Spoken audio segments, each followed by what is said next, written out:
News Kannada ವಾಹಿನಿಗೆ ಸ್ವಾಗತ. ಪಕ್ಷೇತರ ಎಂಎಲ್ಸಿಯಾಗಿ ಚಿಕ್ಕೋಡಿ ಲೋಕಸಭೆಯಲ್ಲಿ ಕಾಂಗ್ರೆಸ್ ಮತ್ತು ಬೆಳಗಾವಿ ಲೋಕಸಭೆಯಲ್ಲಿ ಬಿಜೆಪಿ ಪಕ್ಷಕ್ಕೆ ಬೆಂಬಲ ನೀಡಿದ ಪರಿಣಾಮ ಎರಡೂ ಕ್ಷೇತ್ರದ ಅಭ್ಯರ್ಥಿಗಳು ಗೆಲುವು ಸಾಧಿಸಿರುವುದರಿಂದ ತುಂಬಾ ಸಂತೋಷವಾಗಿದೆ ಎಂದು ವಿಧಾನ ಪರಿಷತ್ ಸದಸ್ಯ ಲಖನ್ ಜಾರಕಿಹೊಳಿ ಹೇಳಿದ್ದಾರೆ.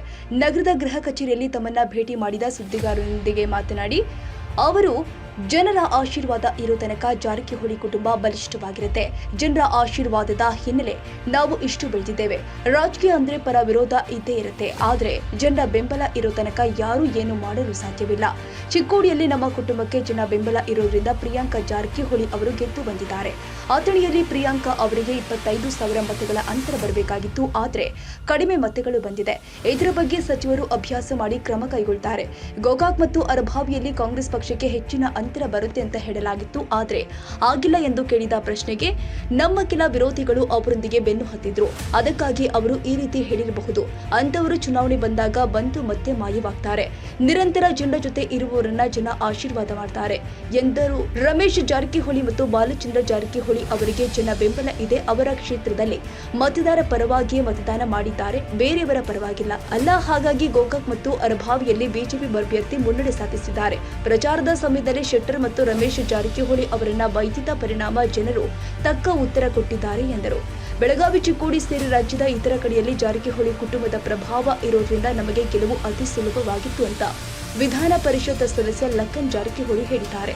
ಈಗಾಗಲೇ ಪ್ರಿಯಾಂಕಾ ಜಾರಕಿಹೊಳಿ ಮತ್ತು ರಾಹುಲ್ ಜಾರಕಿಹೊಳಿ ಅವರು ಯಮಕನಮರಡಿ ಕ್ಷೇತ್ರದಲ್ಲಿ ಕಾರ್ಯ ಮಾಡಿ ಜನರ ಕಷ್ಟಗಳಿಗೆ ಸ್ಪಂದಿಸ್ತಾ ಇರುವ ಪರಿಣಾಮ ರಾಜಕೀಯ ಅವರಿಗೆ ಹೊಸದಲ್ಲ. ಈ ಹೊಸ ಜವಾಬ್ದಾರಿಯನ್ನ ಪ್ರಿಯಾಂಕಾ ಅವರು ಅತ್ಯಂತ ಅಚ್ಚುಕಟ್ಟಾಗಿ ನಿರ್ವಹಿಸುತ್ತಾರೆ ಎಂದು ವಿಶ್ವಾಸ ವ್ಯಕ್ತಪಡಿಸಿದರು. ಸಪೋರ್ಟ್ ಮಾಡಿದ್ವಿ, ಇಲ್ಲಿ ಜಗದೀಶ್ ಶೆಟ್ಟರ್ ಸಪೋರ್ಟ್ ಮಾಡಿದ್ವಿ. 2 ಸೀಟ್ ಗೆದ್ದವ ನಾವು ಭಾಳ ಸಂತೋಷ ಆಗಿದೆ. ಬೆಳಗಾವಿಯಲ್ಲಿ ಮತ್ತೆ ಜಾರಕಿಹೊಳಿ ಸಹೋದರರು ಬಲಿಷ್ಠ ಅನ್ನುವಂಥದ್ದು ಪ್ರೂವ್ ಆಯ್ತಾ? ಇಲ್ಲ ನೋಡಿ, ಜನರ ಆಶೀರ್ವಾದ ಇರತಕ್ಕ ಜಾರಕಿಹೊಳಿ ಬಲಿಷ್ಠವಾಗೇ ಇರ್ತೀವಿ. ನಾವು ಜನರ ಆಶೀರ್ವಾದದಿಂದ ನಾವು ಇಷ್ಟು ಮೇಲಕ್ಕೆ ಬೆಳೆದು ಇದೇ ಥರ ನಾವು ಜನರ ಜೊತೆ ಸಂಪರ್ಕದಲ್ಲಿರ್ತೀವಿ. ಜನರ ಆಶೀರ್ವಾದ, ದೇವರ ಆಶೀರ್ವಾದಕ್ಕೆ ನಮ್ಮ ಜಾರಕಿಹೊಳಿ ಬಲಿಷ್ಠವಾಗೇ ಇದ್ದೇವೆ.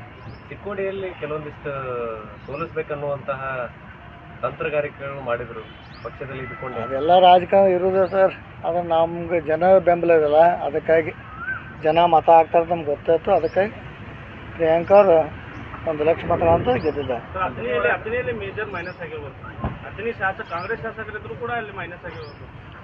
ಇಲ್ಲ, ಅಲ್ಲಿ ನೋಡ್ತಾರೆ ಮಂತ್ರಿ ಅವ್ರು ನೋಡ್ತಾರೆ ಯಾಕೆ ಮೈನಸ್ ಆಗಿದೆ, ಅವ್ರು ಏನು ಕಾರ್ಯಕರ್ತದ ಏನು ಸಂಪರ್ಕ ಏನಾಯಿತು ನೋಡು, ಅವ್ರು ನೋಡ್ತಾರೆ, ವಿಚಾರ ಮಾಡ್ತಾರೆ ಮುಂದಿನ ದಿನದಲ್ಲಿ. ಅಥಣಿ ಯಾಕೆ ಪ್ರಕಾರ ಏನಾಗಿದೆ ಅಲ್ಲಿ 20,000 ಲೀಡ್ ಆಗಬೇಕಾಯ್ತಲ್ಲ, ಯಾಕೆ ಹಿಂಗೆ? ಯಾಕೆ ಕಳೆದ ಬಾರಿ ಅವ್ರು 75,000 ಲೀಡ್ ಆಗಿದ್ರು. ಸ್ವಲ್ಪ ಏನೋ ಇದು MP ಎಲೆಕ್ಷನ್ದ ಒಂದು 25 ಲೀಡ್ ಆಗ್ಬೋದು, ಅದು ಆಗಿಲ್ಲ. ಅದು ಏನು ಕಾರಣ ಮುಂದಿನ ಅವ್ರ ಗೋಕಾಕ್ ಅರಭಾವಿಗೆ ಅಚ್ಚರಿ ಫಲಿತಾಂಶ ನೋಡ್ರಿ, ಅವ್ರಿಗೆ ಅಂಥವ್ರು ಜನ ಗಂಟು ಬಿದ್ದಿದ್ರು ಇಲ್ಲಿ ಗೋಕಾಕದಲ್ಲಿ. ಮತ್ತು ಅವ್ರ ಪಾಪ ಹೇಳಿದಾಗ ಮತ್ತು ಅವ್ರು ಹೇಳಿರ್ಬೇಕು. ಅದೇನು ಆ ಥರ ಆಗೋದಿಲ್ಲ. ಯಾಕೆ ಇಲೆಕ್ಷನ್ದಾಗ ಒಂದು ಬರ್ತಾರ ಅವ್ರು, ನಮ್ಮ ವಿರುದ್ಧ ಒಂದು ಟೀಮ್ ಐತೆ, ಅವ್ರು ಬರ್ತಾರೋ ಬಂದು ಮತ್ತು ಹೇಳಿ ಹೋಗಿ ಬಿಡ್ತಾರೆ ಅವ್ರು. ಮತ್ತು ಅವ್ರದ್ದು ಪೆನ್ ಅವ್ರದ್ದು ಹಾಳಿ ಬರೆದು ಕೊಡೋರು ಅವ್ರ. 4 ದಿನ ಗೋಕಾಕದಲ್ಲೇ ಹೂಡಿ ಪ್ರಚಾರ ವಿಚಾರ ಮಾಡಿದ್ರು, ಏನು ವರ್ಕೌಟ್ ಆಗಲಿಲ್ಲ. ಇಲ್ಲ, ಗೋಕಾಕು ಅರಭಾವಿ ಏನೈತಿ, ರಮೇಶ್ ಜಾರಕಿಹೊಳಿ, ಬಾಲಚಂದ್ರ ಜಾರಕಿಹೊಳಿ ಮತ್ತು ಪಕ್ಷಕ್ಕೆ ಅವ್ರಿಗೆ ಜನ ಬೆಂಬಲ ಮೊದಲಿಂದ ಇದೆ. ಅದೇನು ಚೇಂಜಸ್ ಆಗೋದಿಲ್ಲ. 4 ದಿನ ಇರಲಿ, 8 ದಿನ ಇದ್ರೂ ಜನ ಈ ಶಾಸಕರ ಪರವಾಗಿ ಮತ ಹಾಕ್ತಾರೆ. ಇಲ್ಲೇ ಇದ್ದುಕೊಂಡು ಇಲ್ಲೇ ಲೋಕಲ್ ಸ್ಥಳೀಯ ಶಾಸಕರನ್ನ ಬೈಯುವಂಥ ಕೆಲಸ ಕೂಡ ಮಾಡಿದ್ರು. ಅದೇ ಬೇಯ್ದಕ್ಕೆ ಜನ ಉತ್ತರ ಕೊಟ್ಟಿದ್ದಾರಲ್ಲ, ಅದಕ್ಕೆ ನಾವೇನು ಜಾಸ್ತಿ ಇವ್ರನ್ನೂ ಬೇಯ್ದು ಶೆಟ್ರನ್ನು ಬೇಯ್ದಕ್ಕೆ ಜನ ಉತ್ತರ ಕೊಟ್ಟಿದ್ದಾರೆ. ಅದಕ್ಕೆ ಅವರೇ ತಿಳ್ಕೊಬೇಕು ಮುಂದಿನ ದಿನ. ಅವ್ರ ಬೀಗರು ಇಲ್ಲೇ ಇದ್ರು ಭಾಳ ದಿನಗಳು. ಅಲ್ಲಿ ಬೀಗರಿದ್ರೆ ಓಟ್ ಹಾಕ್ಬೇಕಲ್ರಿ, ಬೀಗರು ಓಟ್ ಹಾಕಕ್ಕೆ ಬರೋದು. ಇಲ್ಲಿ ಜನ ಓಟ್ ಹಾಕ್ತಾರಲ್ಲ, ಮತದಾರ ಓಟ್ ಹಾಕ್ತಾರೆ. ಗೋಕಾಕ್ ಕ್ಷೇತ್ರ, ಅರಭಾವಿ ಕ್ಷೇತ್ರ, ಬೆಳಗಾವಿ ಕ್ಷೇತ್ರ ಜನ ಓಟ್ ಹಾಕ್ಬೇಕಾದ್ರೆ ಬೀಗರು ಬಂದು ಏನು ಮಾಡೋರು? ಇಡೀ ಬೆಳಗಾವಿ ಜಿಲ್ಲೆಯಲ್ಲಿ ಜಾರಕಿಹೊಳಿ ಕುಟುಂಬ ಸೋಲು ಗೆಲುವನ್ನು ನಿರ್ಧಾರ ಮಾಡುತ್ತೆ. ಯಾರು ಅವ್ರನ್ನ ಬೇಕಂತಾರೆ ಅವ್ರನ್ನ ಗೆಲ್ಲಿಸ್ತಾರೆ, ಯಾರು ಬ್ಯಾಡ ಅಂತಾರೆ ಅವ್ರನ್ನ ಸೋಲಿಸ್ತಾರೆ. ಜೊತೆಗೆ ಕಿಂಗ್ ಮೇಕರ್ ಬೆಳಗಾವಿ ಜಿಲ್ಲೆಯಲ್ಲಿ ಜಾರಕಿಹೊಳಿ ಒಂದು ವಿಚಾರ ಏನು ಸರ್? ಇದರ ಹಿಂದಿನ ಗುಟ್ಟು ಏನ? ನೋಡಿ, ನಮ್ಗೆ ಜಾರಕಿಹೊಳಿ ಅಭಿಮಾನಿಗಳು ಮತ್ತು ನಮ್ಮ ಕಾರ್ಯಕರ್ತರು ಅವ್ರದ್ದೆಲ್ಲ ಆಶೀರ್ವಾದ ಇರೋದ್ರಿಂದ ನಮ್ಗೆ ಶಕ್ತಿ ಆ ಥರ ಇದೆ. ಅದಕ್ಕಾಗಿ ಅವ್ರದ್ದೆಲ್ಲ ಕಾರ್ಯಕರ್ತರದು ಜನರ ವಿಶ್ವಾಸ, ಒಂದು ಪ್ರೀತಿ. ಯಾಕೆ ಜಾರಕಿಹೊಳಿ ಸಹೋದರು ಎಲ್ಲ ಜನರಿಗೆ ಸ್ಪಂದಿಸ್ತಾರೆ, ಜನರಿಗೆ ಕೆಲಸ ಮಾಡಿಕೊಡ್ತಾರೆ, ಒಂದು ಅಭಿಮಾನ ಇರೋದಂದ್ರೆ ಅವ್ರು ಜಾಸ್ತಿ ನಾವು ಹೇಳಿದ ಕಡೆ ಮತ ಹಾಕ್ತಾರೆ ಮತ್ತು ಪಕ್ಷಕ್ಕೂ ಯಾವ ಪಕ್ಷ ಅದಕ್ಕೆ ಬೆಂಬಲನೂ ಕೊಡ್ತಾರೆ. ಜಾರಕಿಹೊಳಿ ವೋಟ್ ಬ್ಯಾಂಕ್ ಬೆಳಗಾವಿ ಜಿಲ್ಲೆಯಲ್ಲಿ ಇದೆ. ಬೆಳಗಾವಿ ಇಲ್ಲೇ ಚಿಕ್ಕೋಡಿ ಮತ್ತು ಇನ್ನೂ ಇದೆ. DK ಸುರೇಶ್ ಅವ್ರ ಬಗ್ಗೆ ಅದ್ರ ಬಗ್ಗೆ ನಮ್ಗೆ ಗೊತ್ತಿಲ್ಲ ರೀ. ಅದು ಇರೋದು ಬೆಂಗಳೂರು ಗ್ರಾಮೀಣ, ನಾವು ಇರೋದು ಬೆಳಗಾವಿ ಜಿಲ್ಲೆ. ಅದ್ರ ಬಗ್ಗೆ ನಮಗೇನು ಅದ್ರ ಬಗ್ಗೆ ಮಾಹಿತಿ ಇಲ್ಲ. ಅಲ್ಲ ಜನ ಏನು ಬಂಡೆ ಅಂತಿದ್ರು. ಅಲ್ಲ, ನಿರೀಕ್ಷೆ ಇತ್ತಾ ನಿಮಗೆ ಚಿಕ್ಕೋಡಿಯಲ್ಲಿ ನಿರೀಕ್ಷಿತ ಫಲಿತಾಂಶ ಅಥವಾ ಏನಾದರೂ? ನಿರೀಕ್ಷೆ ಐತೆ ನಮ್ಗೆ. ಇನ್ನೂ 50,000 ಲೀಡ್ ಜಾಸ್ತಿ ಆಗಬೇಕಿತ್ತು. 1,50,000 ಲೀಡ್ ಹಿಡಿದ್ವಿ ನಾವು. 50,000 ಮತ್ತು ಕಡಿಮೆ ಐತೆ ಅಷ್ಟೇ. ಸ್ವಲ್ಪ ಅಲ್ಲಿ ಆತನಿ, ಸ್ವಲ್ಪ ಈ ಕಡೆ ರಾಯಬಾಗು, ಸ್ವಲ್ಪ ಈ ಕುರ್ಕೇರಿ, ಈ ಕಡೆ ಒಂದು 34,000 ಕಡಿಮೆ ಆಗಿ 50,000 ಕಡಿಮೆ ಆಯ್ತಿಲ್ಲ. ಗೆಲುವು ಅವ್ರಿಗೆ ಸಿದ್ಧ ಆಯ್ತು. ಫಸ್ಟ್ ಟೈಮ್ ನಿಮ್ಮ ಮನೆಯಿಂದ ಒಬ್ಬರು ಹೆಣ್ಣು ಮಗಳು ಸಂಸತ್ತನ್ನು ಪ್ರವೇಶ ಮಾಡ್ತಾ ಇದ್ದಾರೆ. ಯಾಕಂತಂದ್ರೆ ತಾವು ರಾಜಕಾರಣ ಮಾಡ್ಕೊತ ಬಂದಿದ್ರಿ, ಎಲ್ಲ ಅನುತ್ತಮ ರಾಜಕಾರಣ ಮಾಡ್ತಾ ಇದ್ರಿ. ಆದರೆ ಫಸ್ಟ್ ಟೈಮ್, ಯಾಕಂದ್ರೆ ಪ್ರಚಾರಕ್ಕೂ ಸಹ ಹೆಣ್ಮಕ್ಳು ಬರಲ್ಲ, ಇಲ್ಲಿ ಹೆಣ್ಮಕ್ಳನ್ನ ಕರ್ಸಂಗಿಲ್ಲ. ಅದು ಫಸ್ಟ್ ಟೈಮ್ ಸಂಸತ್ತನ್ನು ಪ್ರವೇಶ ಮಾಡ್ತಾ ಇದ್ದಾರೆ. ನಿಮ್ಮ 2ನೇ ತಲೆಮಾರು ಸಂಸತ್ತನ್ನು ಪ್ರವೇಶ ಮಾಡ್ತಾ ಇದ್ದಾರೆ. ಏನು ಹೇಳ್ಬಯಸ್ತೀರಿ ಅವ್ರಿಗೆ? ಏನು ಅದು ಶುಭ ಹಾರೈಕೆ ಮಾಡ್ತೀರಿ ಅಂತ? ಇಲ್ಲ, ಅವ್ರು ಪ್ರಿಯಾಂಕಾ ಆಯಿತು, ರಾಹುಲ್ ಆಯ್ತು, ಈಗಾಗಲೇ ಎಮ್ಕಮಡಿ ಕ್ಷೇತ್ರ ಮತ್ತು ಇನ್ನೂ ಜಿಲ್ಲೆ ತುಂಬ ಎಲ್ಲ ಅವರು ಸತೀಶ್ ಅವ್ರ ತಂದೆಯವ್ರ ಜೊತೆ ಎಲ್ಲ ಅವರು ಕೆಲಸ ಮಾಡಿದ್ದಾರೆ. ಅವ್ರಿಗೆಲ್ಲ ಅನುಭವ ಇದೆ. ಎಮ್ಕಮಡಿ ಕ್ಷೇತ್ರದಲ್ಲಿ ಅವರೇ ಜಾಸ್ತಿ ಹೋಗಿ ಏನೇ ಇದ್ದರೂ ಕಾರ್ಯಕರ್ತ ಸ್ಪಂದನೋದು ಕೆಲಸ ಮಾಡೋದು. ಹಿಂಗಾದ್ರೆ ಪ್ರಿಯಾಂಕಾ ಮತ್ತು ಒಳ್ಳೆ ಕೆಲಸನೂ ಮಾಡ್ತಾರೋ. ಮುಂದೆ ಒಂದು ಈಗ MP ಆದಮೇಲೆ ಚಿಕ್ಕೋಡಿ ಭಾಗ ಎಲ್ಲ ಜನರು ಸ್ಪಂದಿಸಿ ಅವ್ರು ಹೆಚ್ಚಿಗೆ ಒಂದು ವಿಶ್ವಾಸ ಗಳಿಸ್ಕೊಂಡು ಮುಂದಿನ ಚುನಾವಣೆಯಲ್ಲಿ ಈಗ 1 ಲಕ್ಷ ಅಲ್ಲ 3 ಲಕ್ಷನೂ ಗೆಲ್ತಾರೆ ಅವ್ರು. ಯಾಕೆ ರಾಹುಲ್ ಆಗಲಿ ಪ್ರಿಯಾಂಕಾ ಹಂಗೆ ಜನರ ಜೊತೆ ಸಂಪರ್ಕ ಅವ್ರು ಚೆನ್ನಾಗಿದೆ.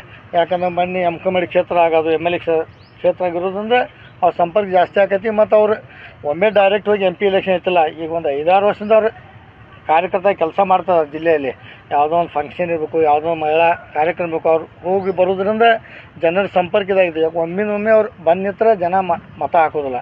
ಹೀಗಾಗಿ ಜನರ ಜೊತೆ ಅವ್ರಿಗೆ ಸಂಪರ್ಕ ಆಗೋದ್ರಿಂದ ಪ್ರಿಯಾಂಕಾ ಅವ್ರಿಗೆ ಗೆಲ್ತಾರೋ. ಮತ್ತು ಅವ್ರು ಮುಂದಿನ ಈಗ MP ಆದಮೇಲೆ ಒಳ್ಳೆ ಕೆಲಸ ಮಾಡ್ತಾ ಇರ್ತಾರೆ. ನಾವು 8 ಕ್ಷೇತ್ರದಲ್ಲೇ ನಮ್ಮದೊಂದು ನಿರೀಕ್ಷೆ ಇದೆ. ಸರ್, ಈಗ ಬೆಳಗಾವಿ ಲೋಕಸಭೆಯಲ್ಲಿ ಲಕ್ಷ್ಮೀ ಹೆಬ್ಬಾಳ್ಕರ್ ಅವ್ರನ್ನ ಸೋಲಿಸೋದ್ರ ಮೂಲಕ ಜಾರಕಿಹೊಳಿ ಬ್ರದರ್ ಸೇಡ್ ತೀರಿಸ್ಕೊಂಡ್ರು ಅನ್ನುವಂಥದ್ದು ಚರ್ಚೆ ರಾಜಕೀಯ ವಲಯದಲ್ಲಿ ಚರ್ಚೆ ಆಗ್ತದೆ. ನೋಡಿರಿ, ಇಲೆಕ್ಷನ್ 5 ವರ್ಷಕ್ಕೊಮ್ಮೆ ಬರೋದನ್ನ ಸೇಡು ಅದು ಇದು ಏನು ಇರೋದಿಲ್ಲ. ಅವ್ರು ಒಳ್ಳೆ ಕೆಲಸ ಮಾಡಿ ಜನ ಅವ್ರಿಗೆ ಹೋಗ್ತಾ ಹಾಕ್ತಾರೆ, ನಾವು ಒಳಗೆ ನಮಗೆ ಹಾಕ್ತಾರೆ. ಅದೇ ಸೇಡ್ ಅಂತ ಇರೋದಿಲ್ಲ. ಯಾಕೆ 5 ವರ್ಷಕ್ಕೊಮ್ಮೆ ರಿನ್ಯೂವಲ್ ಆಗಬೇಕು. ನಾವೇ 10-20 ವರ್ಷ ಇರಾಕ್ ಬರೋದಿಲ್ಲ. ಈಗ ಮುಂದಿನ 4 ವರ್ಷ MLA ಬರೋದಾನೆ. ನಾವು ಒಳ್ಳೆ ಕೆಲಸ ಮಾಡಿದ್ರೆ ಜನನು ಮತ ಹಾಕ್ತಾರೋ. ಇಲ್ಲ, ಈ ಸೇಡು ಹೊರಗಿನವರು ಅಡ್ರೆಸ್ ಇಲ್ಲ ಅಂತೇಳಿ ಭಾಷಣ ಮಾಡಿದ್ರು. ಇಲ್ಲ, ಶೆಟ್ರು ನೋಡ್ರಿ, ಕಳೆದ 30-40 ವರ್ಷ ಅವರು ಶಾಸಕರಾಗಿ ಮುಖ್ಯಮಂತ್ರಿ ಆಗಿದ್ದವರು, ವಿರೋಧ ಪಕ್ಷ ನಾಯಕರು, ಸ್ಪೀಕರ್ ಆಗಿದ್ದವರು, ಅವರು ಹಿರಿಯರಿದ್ದಾರೆ. ಅವ್ರ ಬಗ್ಗೆ ಅಗೌರವಾಗಿ ಮಾತಾಡೋದ್ರಿಂದ ಈ ಥರ ಆಗಿದೆ. ಯಾಕಂದ್ರೆ ಶೆಟ್ರು ಒಂದು ಒಳ್ಳೆಯವರು, ಸೌಮ್ಯ ಸ್ವಭಾವದವರು. ಅದಕ್ಕೆ ಅವ್ರು ಜನ ಬೆಳಗಾವಿ ಗ್ರಾಮೀಣ ಆಗಲಿ, ಸೌತ್ ಆಗಲಿ, ನಾರ್ತ್ ಆಗಲಿ, ಅವ್ರ ಸ್ವಭಾವ ನೋಡಿ ಜನ ಅವ್ರಿಗೆ ಅಷ್ಟು ಮತ ಹಾಕಿದ್ದಾರೆ. ಒಳ್ಳೆಯವ್ರದಾರ ಶೆಟ್ರು ಅಂತೇಳಿ. ಸರ್, ತಾವು ಈ ಸಲ ಪಕ್ಷೇತರಾಗಿ ಸ್ಪರ್ಧೆ ಮಾಡಿದಿರಿ. ಮುಂದೆ ಏನಾದರೂ ಯೋಚನೆ ಇದೆನಾ? ಈ ಪಕ್ಷ ನನ್ನ ಚಾಯ್ಸ್, ನಾವು ಪಕ್ಷೇತರ, ಈ ಪಕ್ಷದಿಂದ ಸ್ಪರ್ಧೆ ಈಗ ನಾವು ಪಕ್ಷೇತರ ಇರೋದ್ರಿಂದ ಅಲ್ಲಿ ಪ್ರಿಯಾಂಕಾಗೆ ಸಪೋರ್ಟ್, ಶೆಟ್ರಿಗೆ ಸಪೋರ್ಟ್. ಒಂದೇ ಪಕ್ಷದಾಗ ಹೋದ್ರೆ ಒಂದೇ ಕಡೆ ಕೊಂಡ್ಬೇಕಾಗತ್ತೆ. ಪಕ್ಷೇತರಾಗೇ ಇರೋರು ನಾವು. ಮುಂದಿನ ಬಾರಿ MLC ಪಕ್ಷೇತರ ಸ್ಪರ್ಧೆ ಮಾಡೋರು ನಾವು. ಪಕ್ಷ ನಿಮ್ಗೆ ಇಲ್ಲ, ಪಕ್ಷ ಅದೇನಿಲ್ಲ ನಮ್ಗೆ ಐಡಿಯಾಲಜಿ ಅಥವಾ ಏನು ನಮ್ಗೆ. ಈಗ ನೋಡ್ರಿ, ಪಕ್ಷೇತರ ನಾವು ಇಂಡಿಪೆಂಡೆಂಟ್ ಆಗಿರ್ತೀವಿ, ಆರಾಮಾಗಿರ್ತೀವಿ. ಈ ಪಕ್ಷ ಅಂದ್ರೆ ಅಲ್ಲಿ ಹೋಗು ಇಲ್ಲಿ ಹೋಗು ಅದು ಮಾಡಿ ಇದು ಮಾಡೋ ನಮಗೇನಿಲ್ಲ. ಇಲ್ಲೇ ಗೋಕಾಕ್ ಫಿಕ್ಸ್. ಭಾಳ ಸಲ ಹೇಳ್ತೀವಿ ಸಿದ್ದರಾಮಯ್ಯ ನಮ್ಮ ಸಿದ್ದರಾಮಯ್ಯ ಖರ್ಗೆ ಸಾಹೇಬ್ರು ಅವ್ರು ನಮ್ಮ ಗುರುಗಳು ಅವ್ರ. ಅದು ಹೆಂಗೆ ಬ್ರಾಕ್ ಮಾಡ್ತಾರೆ? ಸರ್ಕಾರ ಬೀಳುತ್ತೆ ಅನ್ನುವಂಥದ್ದು ಜೋರು ಮಟ್ಟದಲ್ಲಿ ಚರ್ಚೆಗಳು, ನಾಯಕರು ಹೇಳಿಕೆಗಳು ಕೇಳಿ ಬರ್ತಾ ಇದೆ. ಸರ್ಕಾರ ಏನು ಬೀಳಲಿಕ್ಕಿಲ್ಲ. ಯಾಕೆ ಸಿದ್ದರಾಮಯ್ಯ ಅವರು ಗಟ್ಟಿಯಾಗಿ ಅವ್ರು 5 ವರ್ಷ ಮುಖ್ಯಮಂತ್ರಿ ಆಗಿರೋದ್ರಿಂದ ಸರ್ಕಾರ ಏನು ಬೀಳುವ ಲಕ್ಷಣ ನಮ್ಗೇನು ಕಾಣ್ತಲ್ಲ. ಮಹಾರಾಷ್ಟ್ರ ಮಾದರಿಯಲ್ಲಿ ಬೀಳುತ್ತೆ. ಸತೀಶ್ ಮಳೆ ಬೀಳ್ಬೋದು, ಸರ್ಕಾರ ಏನು ಬೀಳುವ ಚಾನ್ಸ್ ಮಳೆ ಬೇಕಾದ್ರೆ ಬೀಳ್ಬೋದು. ಯಾಕೆ ಜೂನ್ ಸ್ಟಾರ್ಟ್ ಆಯ್ತಲ್ಲ ಹೇಗೆ. ಅಲ್ಲ, ಸತೀಶ್ ಜಾರಕಿಹೊಳಿ ಅವರು ಏಕನಾಥ್ ಶಿಂದೆ ಆಗ್ತಾರೆ. ಆ ಥರ ಏನಿಲ್ಲ. ಇಲ್ಲ, ಅವ್ರು ಸುಮ್ಮನೆ ಅಪಪ್ರಚಾರ ಮಾಡ್ತಾರೆ. ಸಿದ್ದರಾಮಯ್ಯ ಸತೀಶ್ ಭಾಳ ಒಳ್ಳೆ ಸಂಬಂಧ ಇದೆ. ಅದು ಯಾರು ಇದನ್ನ ಮಾಡಲಿಕ್ಕೆ ಹಂಗೆ ತರತಾರೋ. ಮುಖ್ಯಮಂತ್ರಿ ಸಿದ್ದರಾಮಯ್ಯ 5 ವರ್ಷ ಇರೋರನ್ನ ಪ್ರಧಾನಮಂತ್ರಿ ಆಗ್ಬೇಕು ಅನ್ನೋರಲ್ಲಿ ತಾವು ಒಬ್ರು ಆಗಲಿ, ಅದು ಖರ್ಗೆ ಅವ್ರು ಆಗಲಿ, ಯಾರು ಬೇಕಾದ್ರೆ. ತಾಜಾ ಸುದ್ದಿಗಾಗಿ MTV ನ್ಯೂಸ್ 24x7ಗೆ ಸಬ್ಸ್ಕ್ರೈಬ್ ಮಾಡಿ ಮತ್ತು ಬೆಲ್ ಐಕಾನ್ ಅನ್ನು ಒತ್ತಿ. ತಪ್ಪದೇ ಲಿಂಕ್ ಶೇರ್ ಮಾಡಿ.